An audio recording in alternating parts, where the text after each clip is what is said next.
새날을 여는 새벽 말씀 나눔입니다. 오늘은 2024년 6월 24일 월요일이고 말씀을 전하는 저는 강민 목사입니다. 오늘 우리가 함께 나눌 말씀은 열왕기상 16장 1절로부터 7절까지 말씀입니다.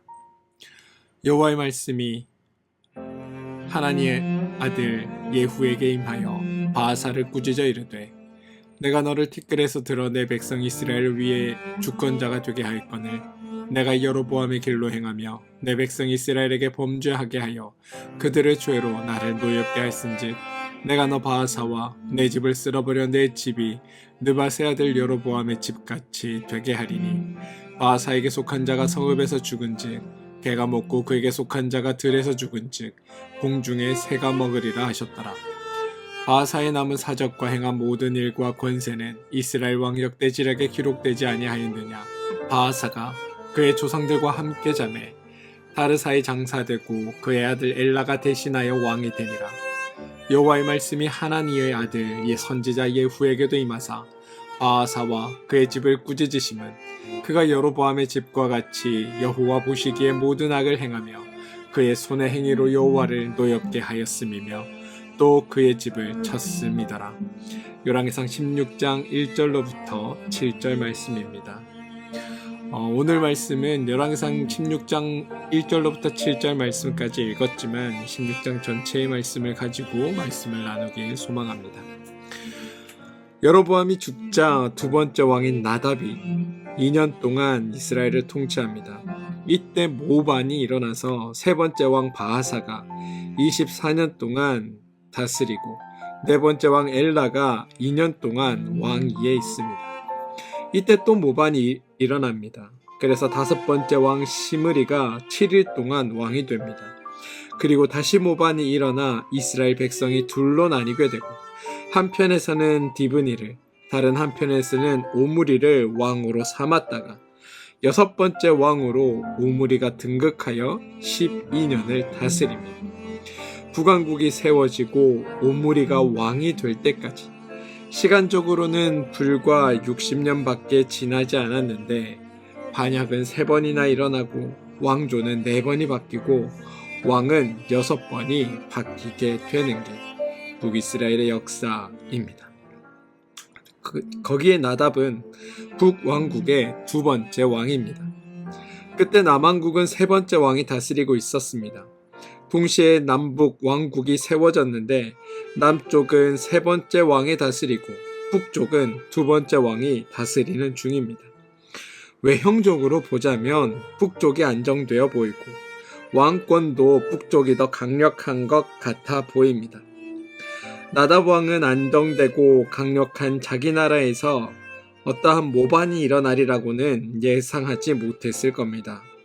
자기 아버지 때부터 새로운 왕조를 세웠으니 계속 왕권을 이어가면서 왕조로서의 명성을 날리고 싶었을 겁니다. 그런데 불과 달랑 두 번째 2대 만에 그것도 아버지 여로보암은 22년 정도 통치했지만 나답은 달랑 2년간만 다스리고 이 왕조가 멸문을 당하게 된 겁니다. 여로보암의 모든 노력과 수고, 이게 다 물거품이 되어 사라졌습니다. 사람들은 바이사가 모반을 했다는 것에 관심을 갖지만 성경은 하나님께서 그의 종 실로 사람 아이야를 통해 하신 말씀과 같이 되었다라고 마무리하면서 여로보암은 틀렸고 하나님이 옳으셨다라는 것에 더 집중을 하여 우리에게 전하고 있습니다. 바하사는 여러분 모반을 일으켜 스스로 왕이 되었습니다. 하나님의 말씀도 없고 도움도 없고 오직 자신의 능력으로 왕이 된 겁니다. 모반을 일으켰다 이 말은 사실 따지고 보면 한편으로 전임자, 전대의 왕을 인정하지 않는다라는 의미입니다. 또 다른 한편으로는 내가 하면 그보다는 훨씬 더 잘할 수 있다라는 자신감에서 비롯되는 일이기도 합니다. 어떤 재미로 모반을 일으키거나 내가 부족하고 능력이 없는데 한번 해보자라는 생각으로 모반을 일으키는 사람은 없습니다. 그래서 모반을 일으키는 반역을 일으키는 사람의 공통적인 특징은 어떠한 자신감으로 충만하고 반드시 성공시키겠다는 의지와 열정이 충만히 넘치는 사람이 바로 이러한 모반을 일으킬 수 있다는 겁니다. 아마도 바하사는 전임이었던 나답의 모습을 보며 나답이 했던 것들과 전혀 다른 정책들을 펼치기 위해 노력했을 겁니다. 다시 말해 전임자가 행하던 것들을 폐기시키고 자기의 방식으로 이 나라를 잘 다스려 보겠다고 지금 많은 지혜를 모아 일을 하고 있을 겁니다. 그런데 성경은 사람들의 생각과 다르게 표현합니다. 15장 34절인데요. 바하사가 여호와 보시기에 악을 행하되 여로보암의 길로 행하며 그가 이스라엘에게 범하게 한 그 죄 중에 행하였더라 라고 고백합니다. 여러분 한번 생각해 보시기 바랍니다. 만약 바하사가 여로보암이나 나답이 했던 이 어떠한 정치나 통치적인 것들에 아무런 불만이 없었다면 아마 바하사는 굳이 이 모반을 행하지 않았을 겁니다. 이미 하고 있는 일들이 자기에게 만족이 되고 기쁨을 주는데 모반을 일으킬 이유가 없기 때문입니다. 뿐만 아니라 백성들도 마찬가지입니다. 여로보암과 나답이 행한 그 정책들과 여러 가지 통치 방식들이 백성들 입맛에 맞았다면 굳이 바하사가 왕이 되려고 했을 때 바하사에게 어떠한 지지도 보내지 않았을 겁니다. 그런데 사람들도 그리고 바하사도 여로보암이 행한 것들에 대한 불만이 있었기에 바하사가 정책을 시도했을 때도 왕이 되었을 때도 그를 지지할 수 있었던 겁니다. 바하사는 그가 왕이 되고 나서 성경엔 등장하지 않지만 아마 새로운 여로보암이 하지 않던 여러 가지 정책들을 시행했을 겁니다. 그런데 성경에 뭐라고 고백하냐 하면 그가 어떠한 정책을 펼쳤든지 그건 관계없고 그가 하나님과 관계없다면 하나님을 의지하지 않는다면 하나님의 뜻을 쫓지 않는다면 본질적으로는 여호와를 떠난 행위, 다시 말해 악한 행위이고 그가 행한 그 길은 여로보암의 길과 다르지 않다. 여로보암의 길과 같다라고 성경은 평가하고 있다는 겁니다. 우리는 성경의 표현을 보는 순간 그 다음 다시 말해 바하사가 어떻게 될지를 이미 예상할 수 있습니다. 하나님을 의지하지 않으니 그의 왕권이 안전할 리 없습니다. 그래서 하나님은 또 바하사에게 말씀해 주십니다. 이 저주를 예언하는 것이 아니라 경고의 말씀을 통해 장차 너에게 임할 이 불행을 피하라고. 지금은 하나님의 뜻을 쫓지 않지만 이제 지금이라도 나의 뜻을 쫓으라고 하나님께서 그에게 경고를 행하시는 겁니다. 그게 16장 2절입니다. 내가 너를 티끌에서 들어 내 백성 이스라엘 위에 주권자가 되게 하였거늘 내가 여로보암의 길로 행하며 내 백성 이스라엘에게 범죄하게 하여 그들의 죄로 나를 노엽게 하였은즉 내가 너 바하사와 내 집을 쓸어버려 내 집이 느바세 아들 여로보암의 집같이 되게 하리니 바하사에게 속한 자가 성읍에서 죽은즉 개가 먹고 그에게 속한 자가 들에서 죽은즉 공중의 새가 먹으리라. 여러분 이 말씀을 보고 하나님이 바하사를 저주하셨구나. 그리고 그 저주대로 이루어지겠구나 라고 생각하시면 안 됩니다. 지금 하시는 말씀은 바하사에 대한 저주가 아니라 그에게 지금 경고를 하고 계시는 겁니다. 지금이라도 늦지 않았으니 나 여호와께 너의 삶을 돌이켜라. 내 뜻과 내 주장대로 하지 말고 나 여호와의 뜻을 따라 너가 이 나라를 다스려라. 나 하나님 여호와가 너희의 유일한 왕이고 내가 너희의 유일한 인도자고 내가 너를 지킬 유일한 자이니 너는 다른 것들의 마음 빼앗기지 말고 나 여호와께 나 여호와의 말씀에 나 여호와의 뜻에 따라 행하도록 하여라 라는 주님의 가르치심이고 하나님의 경고라는 것을 우리는 알아야 합니다. 만약 하나님께서 징계를 내리시는 게 목적이라면 그냥 징계를 내리시고 형벌을 내리시면 됩니다. 그럴 능력이 없으신 하나님이 아니시기 때문입니다. 하나님은 바하사에게 이렇게 경고하신 후에 바하사가 자그마치 이스라엘을 24년 동안 통치하는 동안 그에게 계속 기회를 주셨던 겁니다. 그리고 그가 돌이키기를 하나님은 원하셨던 겁니다. 그러니 우리가 말씀을 읽으며 하나님께서 바하사를 징계하시는구나, 저주하시는구나라고 생각하면 안 되는 까닭이 바로 여기에 있는 겁니다. 하나님은 지금 바하사가 다시금 돌이켜 하나님 앞으로 나오기를 바라고 계십니다. 이스라엘이 하나님 앞으로 돌이켜 온전한 하나님의 자녀로 서기를 하나님은 지금 바라고 계시다는 겁니다. 그런데 그런 하나님의 경고에도 불구하고 그는 하나님을 버립니다. 하나님을 쫓지 않습니다. 하나님을 따르지 않습니다. 그리고 하나님의 말씀대로 죽음을 당합니다.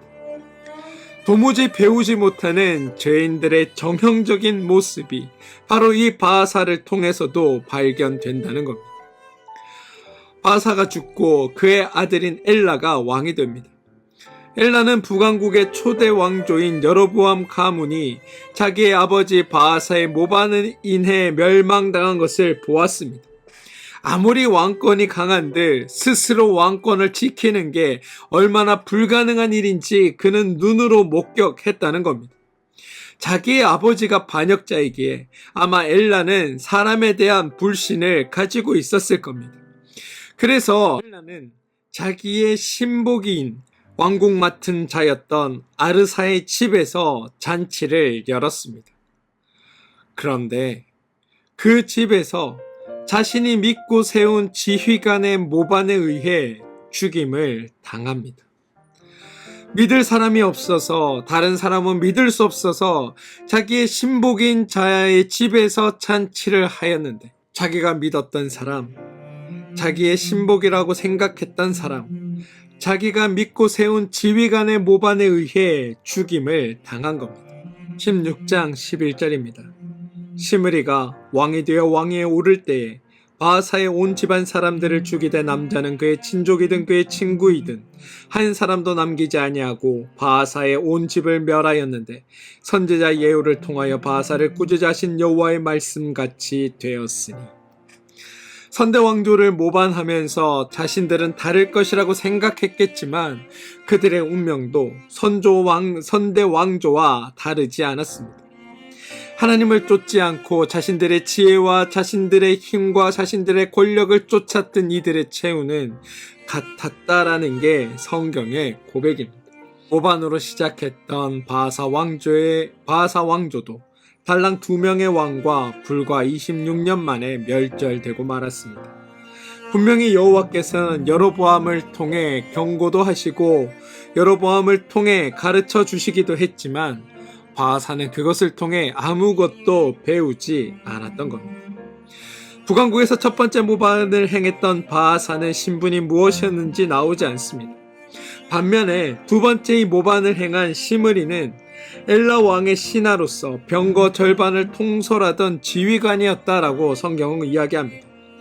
참으로 불쌍한 게 여러분, 이 시므리는 왕이 된 지 불과 7일 만에 백성들에게 거부를 당했다라는 겁니다. 시므리를 제거한 사람은 오므리입니다. 시므리도 병거를 통솔한 지휘관이었고 오므리도 군대 지휘관이었습니다. 15절에 의하면 시므리가 왕이 되었을 때에 블레셋이 쳐들어와서 진을 쳤는데 백성들이 시므리를 거부하고 오므리를 왕으로 추대한 겁니다. 시므리로서는 참 재수가 없는 일입니다. 하필 그때 블레셋이 쳐들어올 건 또 뭐고 같은 지휘관 출신에 의해 죽임을 당할 것은 또 무엇이란 말입니까? 그런데 여러분, 성경의 표현이 재미있는 건 시므리가 왕위에 오른 것은 불과 7일인데 성경은 시므리에 대해 다른 왕들과 똑같이 표현하고 있다는 겁니다. 19절, 이는 그가 여호와 보시기에 악을 행하여 범죄하였기 때문이니라. 그가 여로보암의 길로 행하며 그가 이스라엘에게 죄를 범하게 한 그 죄 중에 행하였더라. 7일이면 정말 짧은 기간 아닙니까? 제 생각에는 이 7일 동안에 시므리는 여호와 보시기에 악을 행할 시간도 없었을 겁니다. 여로보암의 길로 행할 여유도 없었을 겁니다. 이스라엘에게 죄를 범하게 할 기회도 없었을 것 같습니다. 그런데 성경은 다른 왕과 똑같이 표현합니다. 왜냐하면 며칠이 지났느냐, 무엇을 행했느냐 이런 것들을 따지기 전에 내가 여호와를 의지하지 않았다면, 내가 여호와의 뜻을 쫓지 않는다면, 내가 여호와가 너의 모든 것을 지켜주는 유일한 하나님이라는 것을 인정하지 않는다면 결국 너희는 다 같을 수밖에 없다라는 게 성경의 고백이기 때문입니다. 모반을 통하여 왕이 된 사람들은 분명 전임자와는 차별된 정책을 시행했을 겁니다. 전임자보다 더 열심히 어떤 것들을 행하기 위해 노력했을 겁니다. 전임자들과 달리 사람들의 마음을 얻기 위한 노력들이 그들 가운데 있어야 했을 겁니다. 스스로 왕권을 지키려고 다양한 시도들을 하고 열심을 내고 참으로 수고하고 긴장하고 애를 썼을 겁니다. 그런데 성경은 그들이 한 수고나 그들이 한 노력이나 그들이 동원한 지혜에는 전혀 다른 관심을 가지지 않습니다. 그들의 평가는 오직 하나, 내가 여호와를 의지하느냐, 내가 하나님의 뜻을 따르느냐, 하나님의 말씀과 하나님의 규례와 하나님의 율법 가운데 서 있느냐. 그것이 아니라면 너희는 다 악한 것이다. 하나님만이 옳으시고 하나님만이 지혜로우시며 하나님만이 바르시다. 사랑하는 성도 여러분, 성경은 우리가 하나님의 말씀을 따르지 않은 것을 미련하다라고 선언합니다. 하나님을 배제한 채 우리가 행하는 수고에 대해 헛된 것들이라고 선언합니다. 어느 왕인들 지혜를 동원하지 않은 왕이 있으며 어느 왕인들 열정을 쏟지 않았던 왕이 있겠습니까? 또한 어느 왕인들 노력과 수고를 하지 않은 왕이 있겠습니까? 그런데 성경은 그 중심에 하나님이 없다면, 하나님의 말씀을 쫓지 않는다면, 하나님을 따르지 않았다면 그것이 잘못이었다라고 선언하고 있다는 겁니다. 죄인들의 지혜는 자신들의 옳음은 쫓아도 하나님의 뜻, 하나님의 생각을 쫓지 않습니다. 종종 자신의 뜻을 관철하기 위해 하나님을 제외하기도 합니다. 그렇게 그들이 지혜라고 여긴 일들은 성경은 미련하다라고 선언하며, 그들이 자신의 것들을 지키기 위해 행한 행동은, 수고는 하나님의 도우심을 제외하기에 결국 헛된 것에 불과하다라고 선언하고 있습니다. 사랑하는 성도 여러분, 하나님은 하나님의 말씀을 따르라라며 명령하거나 협박하지 않으십니다. 다만 역사를 통해 죄인, 여기서는 왕들과 하나님 중 누가 더 옳은지 너희가 보고 판단하라고 주님은 말씀하시는 겁니다. 그러면서 부탁하고 권고하고 기대하십니다. 저는 우리를 도우시는 하나님을 알고 우리를 위해 일하시는 하나님을 알게 되길 소망합니다. 그게 하나님의 부탁이고 권고고 기대의 내용이기 때문입니다. 사랑하는 성도 여러분, 우리가 믿는 그리스도교는 하나님의 은혜를 강조하는 종교입니다. 왜냐하면 모든 것은 하나님이 하셨다라는 그 고백 위에 서 있기 때문입니다.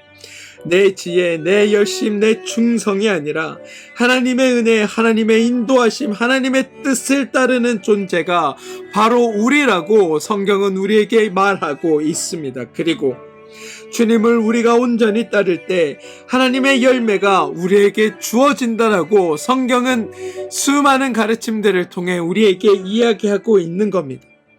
바라기는 여러분, 우리가 하나님 때문에 행복하고 하나님 때문에 신난 하나님의 자녀로서의 삶, 그런 성도로서의 삶을 풍성히 누리게 되길 소망합니다.